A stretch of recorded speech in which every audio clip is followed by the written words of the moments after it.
আসসালামু আলাইকুম। অসময়ে সিম গাছের ফলন আসলে কেমন হয় সেটা একটু রিভিউ দেওয়ার জন্য আমরা দেখলাম যে এটা আমাদের একটা কেরালা জাতের সিম, যেটার বয়স অলরেডি প্রায় 8 মাস হয়ে গেছে। আর ডেট তারিখটা একটু বলে রাখি, আজকে হলো এপ্রিল মাসের 18 তারিখ। এপ্রিল মাসের 18 তারিখে আসার পরেও গাছের ফুল দেখে মনে হচ্ছে যেন এটা সম্ভবত জানুয়ারি ফেব্রুয়ারি মাস। এবং দেখুন ফুলটা কই থেকে আসছে, একদম ফার্স্ট গিটগুলো থেকেই। এখান থেকে শুরু করে দেখুন সিমটা আছেই।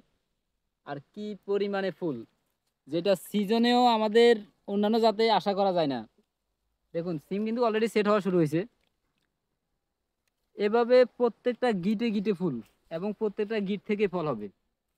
তো এই সময়ে যদিও প্রচুর তাপমাত্রার কারণে প্রচুর পরিমাণে ফুল ঝরে যাবে।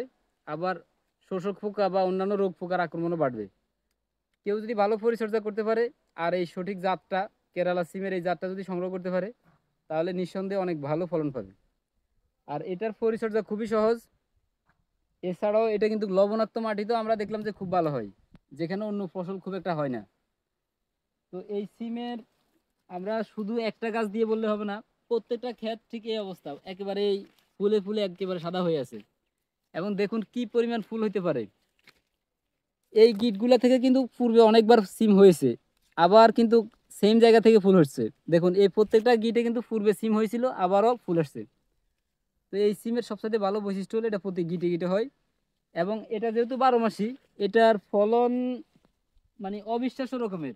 আমরা যেমন অন্য সময় যেটা দেখিয়েছিলাম, ঠিক এখনো সেম, ফুলের জন্য কোনো গ্যাপ নেই।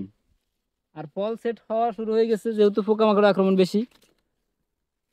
ওভারঅল আপনি যদি একটা ভালো জাত সিলেক্ট করেন আর সেটা যদি ভালোভাবে পরিচর্যা করেন, তাহলে আপনি 12 মাস সিম নিতে পারবেন। তো এই ক্ষেত্রে আমরা অবশ্যই রিকমেন্ড করব কেরালা জাতের এই সিমটা চাষাবাদ করুন। সেই ক্ষেত্রে আমাদের কাছ থেকে বীজও পাবেন, আবার গাইডলাইনটাও পাবেন, যা আপনাকে নিঃসন্দেহে লাভবান করবে। ধন্যবাদ। আসসালামু আলাইকুম।